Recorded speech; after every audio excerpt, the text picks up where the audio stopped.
제공한 비아폰 갖고 계십니까?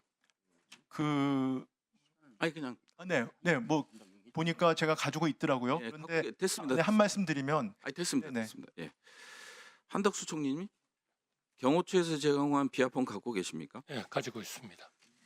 대통령 비서실장 갖고 계시죠? 당연히. 예, 당연히 갖고. 김주현 민정수석에서도 갖고 계시죠?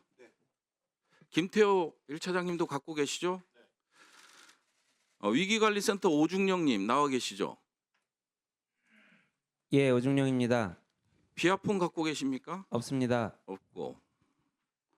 이진동 차장님? 예, 검사님. 비아폰 갖고 계시죠? 경호처에서 제공받은 적 없습니까? 전혀 없습니까? 알겠습니다. 국무총리님께 여쭙겠습니다. 지난 1월 23일 날 헌재에서 김용현이 12월 3일 계엄을 의결한 국무회의가 정당하다고 주장했습니다. 동의하십니까? 워낙 절차적, 실체적 흠결이 많기 때문에 동의하지 않습니다. 동의하지 않으시죠? PPT 한 장만 띄워주실래요? 비상계엄 선포문입니다. 보신 적은 있으십니까? 네, 이거를 비상계엄이 선포되는 당시에는 제가 전혀 인지를 하지 못했고요. 예. 그 비상계엄 그 국무회의, 해제 국무회의를 마치고 네. 그리고 사무실로 출근을 해서 예. 제 그 양복 뒷주머니에 있는 것을 알았습니다. 양복 뒷주머니에 있는 네. 걸 그때 알았다고요? 네, 저희가 인지한 것은 그때입니다만 그때 그러면 거기에 그래- 놓여 있었습니까? 양복 뒷주머니에 있었으니까 집어서 뒷주머니에 넣으신 거 아니에요? 네, 이런 내용이었습니다. 나중에 보니까. 그러나 예. 이것이 제가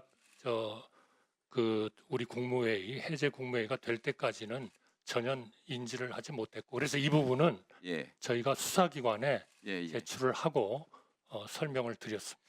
혹시 당시에 11명 참석자 중에 그 김용현이 일부 계엄에 찬성하신 국무위원들이 있다고 하는데 저는 한 명도 들어본 적이 없습니다. 한 명도 들어본 적이 없으시다. 전부 다 반대하고 예. 걱정하고 예. 대통령께 그러한 그 문제를 제기하고 이렇게 하고 나와서 또 같이 걱정하고 했습니다. 예, 두 번째 슬라이드 한번 보실까요? 이게 대통령실에서 행안부로 간 공문입니다. 이게 왜 보냈냐 하면요. 아시겠죠? 원래 국무회의를 하면 당연히 의안번호나 회의록이 존재하잖아요. 그래서 행정안전부에서 회의록이 없다. 의안번호가 없다. 안건번호가 없다. 그래서 보내달라고 하니까 보낸 게 이겁니다. 그리고 여기 보시면 김용현이 헌재에서 1시간 반 동안 국무회의에서 심의를 했다고 해요. 그런데 저기 보면 두 번째 가항 보면 시작 시간 보면 22시 17분부터 22시 22분까지 5분으로 기재되어 있습니다. 국무회의가 5분 한 거 맞죠? 저는 이 내용을 상당히 후에 보게 됐고 예. 행안부도 동의하지 않는 내용으로 알고 있습니다. 동의하지 않는다. 예, 최종적인 이런 모든 것의 정리는 행안부 그렇죠. 의정관이 정리를 하게 돼 있거든요. 다음 슬라이드 한번 보여주세요. 사실관계만 확인하는 겁니다. 해제안은 정상적으로 처리됐고요. 의안번호도 2123호라고 돼 있어요. 그 다음에 부침도 있어요. 제출자도 있어요. 제출 연월도 있어요. 그 전에 12월 3일 날 한 국무회의하고는 완전 딴판이죠?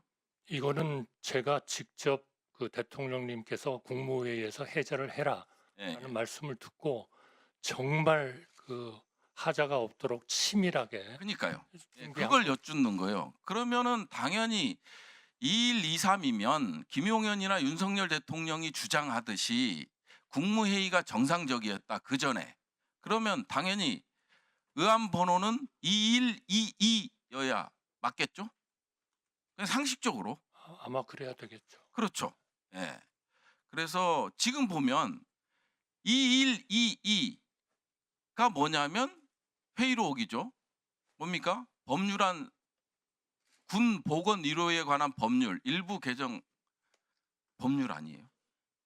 그러면 비잖아요. 21, 22, 23 사이에 비죠.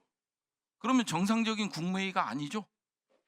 네, 제가 그 국회에서 우리 윤건영 의원님이 아주 상세하게 질의하셔서 제가 예, 예. 답변 드렸습니다. 예. 아마 이게 법적으로 어떻게 해석이 되느냐 하는 것은 저는 제가 판단하지는 않겠습니다. 그러나 제가 이 문제를 오랜 동안 국무회의를 했었던 그런 사람으로서는 도저히 이게 정식 국무회의라고 보기 어렵습니다. 그렇죠. 이제 헌법 제 82조, 89조의 개헌과 관련된 거 그리고 국무회의와 관련된 조문이 있습니다. 정부조직법 12조에도 나와 있습니다.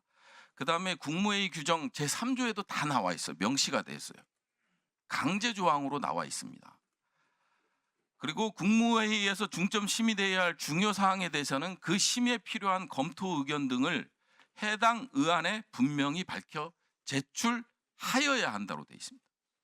그러면 이 국무회의는 계엄과 관련된 선포와 관련된 국무회의는 실제적으로는 없었던 거죠. 저희 오랜 동안 정부에서 근무했던 사람의 입장에서 보면 그렇게 생각합니다. 법적으로 이것을 어떻게 판단할 수 있느냐는 그건 제가 모르겠습니다. 예, 뭐 그거는 뭐 사법부의 판단이겠지만 이것이 뭐냐면요. 계엄이 애초에 불법이었다라는 겁니다. 그리고 뭐 헌법재판소 재판관 임명과 관련된 논란, 아까 총리님께서 말씀하신 것 중에 뭐 절차적 정당성, 상식, 민주적 정당성 이 얘기를 하셨잖아요. 이런 불법적인 거를 했기 때문에 이런 논란이 생기는 거 아닙니까? 위법하고 위헌적이고 불법적인 논란 때문에 결국 여기까지 온 거잖아요. 그 부분에 대해서 동의하십니까? 어쨌든 그 자리에 있었던 국무위원들 어느 누구도 이것을 정식의 국무회의로서 진행되지 않았다 이러는데 생각이 같습니다.